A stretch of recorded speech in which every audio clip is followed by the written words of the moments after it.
Welcome to the Mental Health Podcast, where we explore the connections between our past, our minds, and our relationships. Today we're diving into a topic that affects us all: how our childhood shapes the way we love as adults.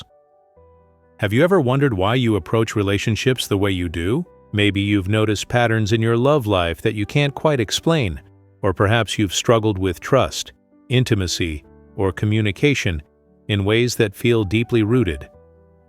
Well, today, we're going to unpack all of that. We'll be exploring something called love styles, which are essentially the patterns and tendencies we bring into our romantic relationships. And here's the kicker: these love styles are often shaped by our earliest experiences with our caregivers. That's right, the way we were loved as kids can have a profound impact on how we give and receive love as adults. To guide us through this, we'll be looking at a psychological framework known as attachment theory. It's a powerful tool for understanding why we behave the way we do in relationships. So, whether you're in a relationship, looking for one, or just curious about your own emotional patterns, this episode is for you. Let's start with a question. Have you ever felt like your relationship struggles are somehow tied to your past? Maybe you've caught yourself thinking, "Why do I always pick partners who can't commit?" Or, "Why do I get so anxious when my partner needs space?" If that sounds familiar, you're not alone, and there's a reason for it. Our childhood is like a training ground for love.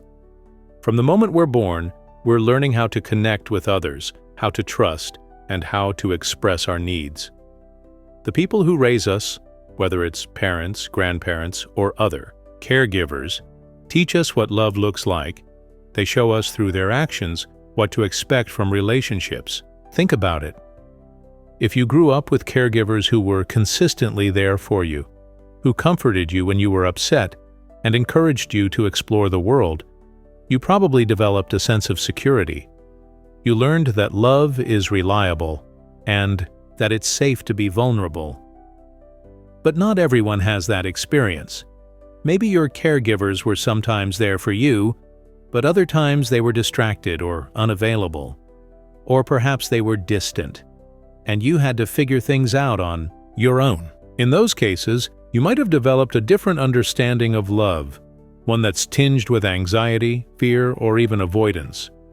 These early lessons don't just disappear when we grow up, they stick with us, shaping what psychologists call our love styles. These are the ways we approach intimacy, trust, and emotional connection in our adult relationships. Today, we're going to explore how those childhood experiences influence our love styles, and more importantly, how we can recognize and even change them if they're holding us back. To understand love styles, we need to talk about attachment theory. It's a concept developed by psychologist John Bowlby and later expanded by Mary Ainsworth, and it's all about how the bond between a child and their caregiver affects their emotional development. According to attachment theory, there are 4 main attachment styles that children develop based on how their caregivers respond to their needs. These styles are secure attachment, anxious attachment, or preoccupied, avoidant attachment, or dismissive, disorganized attachment, or fearful avoidant. These attachment styles don't just stay in childhood, they follow us into adulthood, influencing how we behave in romantic relationships. Let's break them down one by one. Let's start with the gold standard, secure attachment. If you were lucky enough to have caregivers who were consistently responsive, nurturing, and emotionally available, you probably developed a secure attachment style. What does that look like? Well, as a child, you felt safe to explore the world because you knew your caregiver was there as a reliable base. If you fell down, they'd pick you up. If you were scared, they'd comfort you. This taught you that love is dependable and that it's okay to be vulnerable. As an adult, people with secure attachment tend to have healthy, balanced relationships. They're comfortable with intimacy, they trust their partners, and they're good at communicating their needs. They don't freak out over small things, and they're resilient when conflicts arise. Here's a quick example. Imagine a couple where both partners feel secure. If one of them has a bad day and needs space, the other doesn't take it personally. They trust that their partner will come back when they're ready, and they use that time to focus on themselves.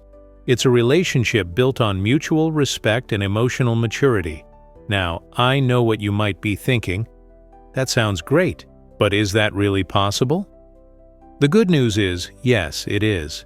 And even if you didn't grow up with secure attachment, you can develop it over time. We'll talk more about that later. Next up is anxious attachment, sometimes called preoccupied attachment. This style often develops when caregivers are inconsistent. Maybe they were loving and attentive one day, but distant or distracted the next. As a child, you never knew what to expect, so you learned to be hypervigilant, always on the lookout for signs that love might be slipping away. In adult relationships, people with anxious attachment often feel insecure. They might worry that their partner doesn't love them enough or that they'll be abandoned. This can lead to behaviors like clinginess, jealousy, or constantly seeking reassurance. Let me paint a picture. Imagine someone who texts their partner multiple times a day just to check in. If their partner doesn't respond right away, they start to panic, wondering if something's wrong. They might even interpret small things, like their partner being tired or busy, as signs of rejection. It's exhausting, both for the person feeling this way and for their partner. But here's the thing. This behavior isn't about being needy or too much. It's a learned response from childhood, a way of coping with the fear that love isn't reliable. On the flip side, we have avoidant attachment, also known as dismissive attachment. This style often forms when caregivers are emotionally distant or unresponsive. If you grew up with parents who didn't comfort you when you were upset or who encouraged you to toughen up, you might have learned to suppress your emotions and rely on yourself. As an adult, people with avoidant attachment tend to keep their partners at arm's length. They value independence over intimacy and might feel uncomfortable with too much closeness. They're the ones who say things like, "I don't need anyone," or "I'm better off alone." Here's an example. Imagine someone who's been dating their partner for years, but still hesitates to fully commit. They might avoid talking about the future or shy away from deep emotional conversations. When their partner tries to get closer, they pull back, fearing that intimacy will lead to vulnerability or loss of control. It's not that they don't want love, they do. But their childhood taught them that relying on others is risky, so they build walls to protect themselves. Finally, there's disorganized attachment, sometimes called fearful avoidant attachment. This style is often the result of traumatic or abusive childhood experiences. If your caregivers were unpredictable, frightening, or even harmful, you might have grown up feeling confused about love. On one hand, you crave closeness, but on the other, you're terrified of it. In adult relationships, people with disorganized attachment often experience a push-pull dynamic. They might desperately want love but then sabotage it when things get too close. They struggle to trust their partners and themselves, leading to a lot of emotional turmoil. Let's say someone with this attachment style starts dating. At first, they're all in, passionate, intense, maybe even idealizing their partner. But as the relationship deepens, their fear kicks in, and they start to withdraw or create conflict to push their partner away. It's a confusing cycle for both people involved. So, how do these attachment styles play out in our adult relationships? Well, they influence everything, from how we communicate to how we handle conflict, intimacy, and trust. For example, communication. If you're securely attached, you're probably good at expressing your needs and listening to your partner. But if you're anxiously attached, you might over-communicate or seek constant validation. If you're avoidantly attached, you might avoid tough conversations altogether. Conflict. Secure folks tend to handle disagreements calmly and constructively. Anxious types might get overly emotional or clingy during fights, while avoidant types might shut down or walk away. Intimacy. Secure attachment allows for a healthy balance of closeness and independence. Anxious attachment can lead to an overwhelming need for closeness, while avoidant attachment often results in emotional distance. Trust. Securely attached. People trust their partners and themselves. Anxious folks might struggle with jealousy or insecurity, and avoidant folks might distrust others' intentions or fear vulnerability. But attachment styles aren't the only thing that shapes our love styles. Other childhood factors, like cultural background, socioeconomic status, or specific traumas, can also play a role. For instance, growing up in a culture that values emotional restraint might reinforce avoidant tendencies, while experiencing a major loss, like a parent's divorce, could heighten anxiety in relationships. The point is, our childhood gives us a template for love, but it's not set in stone. We can learn to recognize these patterns and, with effort, change them. Now here's the good news. No matter what your childhood was like, you're not doomed to repeat the same patterns forever. The first step is awareness, understanding your attachment style and how it's influencing your relationships. So, how can you figure out your attachment style? Well, you can start by reflecting on your behavior in relationships. Ask yourself questions like, do I feel comfortable with closeness, or does it make me anxious? Do I trust my partner, or am I always waiting for the other shoe to drop? How do I handle conflict? Do I face it head-on, avoid it, or get overwhelmed by it?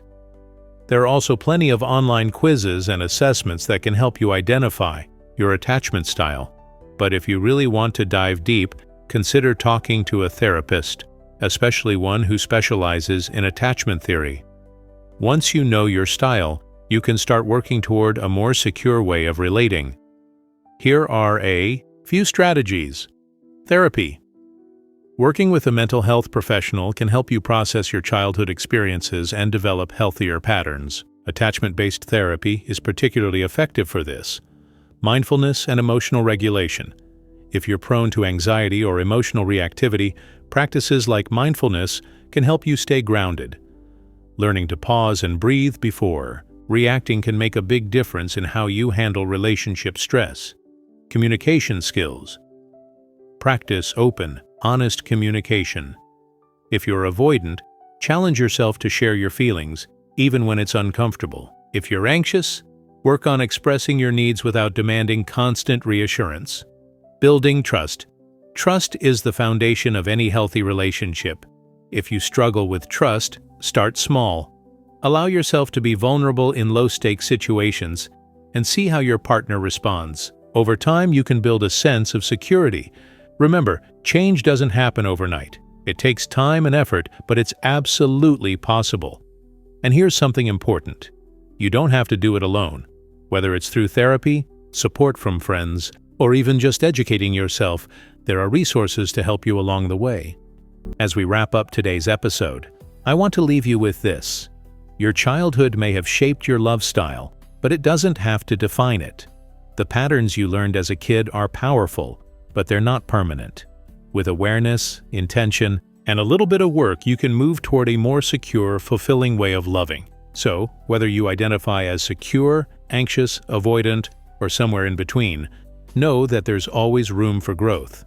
Relationships are a journey, and understanding your love style is a powerful step toward creating the kind of connection you deserve.